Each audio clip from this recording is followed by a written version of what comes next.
ചേലക്കര ഉപതെരഞ്ഞെടുപ്പിന്റെ സ്ഥാനാർത്ഥി ചർച്ചകളിലേക്ക് കടക്കുകയാണ് CPIM. ഇന്നിപ്പോൾ സ്ഥാനാർത്ഥി വിഷയം ചർച്ച ചെയ്യാൻ ഒരു ജില്ലാ സെക്രട്ടറിയെ വിളിച്ചിട്ടുണ്ട്. ആരാണ് കെ രാധാകൃഷ്ണ പകരക്കാരനായി UR പ്രദീപിനെ മത്സരിപ്പിക്കാൻ CPIM ആലോചിക്കുന്നു? എന്തായാലും ചേലക്കര, പാലക്കാട്, വയനാട് ഉപതെരഞ്ഞെടുപ്പുകളുടെ വളരെ സജീവ ചർച്ചയിലേക്ക് കാര്യങ്ങൾ പോവുകയാണ്. സൂരജ് ചേരുന്നു. സൂരജ്, വളരെ പ്രതിച്ഛായുള്ള, വളരെ ഇമേജുള്ളൊരു നേതാവായിരുന്നു കെ രാധാകൃഷ്ണൻ. അദ്ദേഹത്തിന് പകരം ആരെ മത്സരിപ്പിക്കാനാണ് CPIMന്റെ ആലോചന? അവിടുത്തെ ജയസാധ്യതയെപ്പറ്റി CPIM വിലയിരുത്തുന്നത് എങ്ങനെയാണ്? Good morning Sooraj.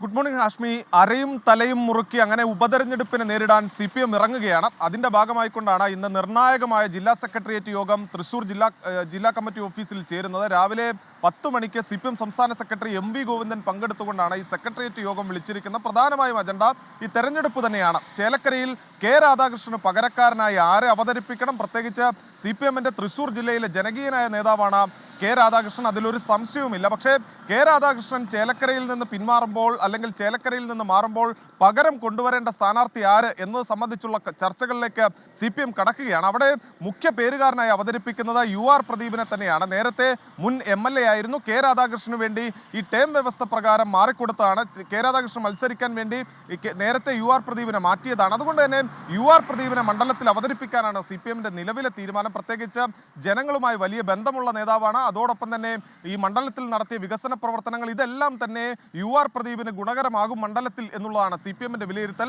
അതോടൊപ്പം തന്നെ CPIMന്റെ ജില്ലാ സെക്രട്ടേറിയറ്റ് അംഗമായിട്ടുള്ള TK വാസു, പ്രത്യേകിച്ച് ഈ മേഖല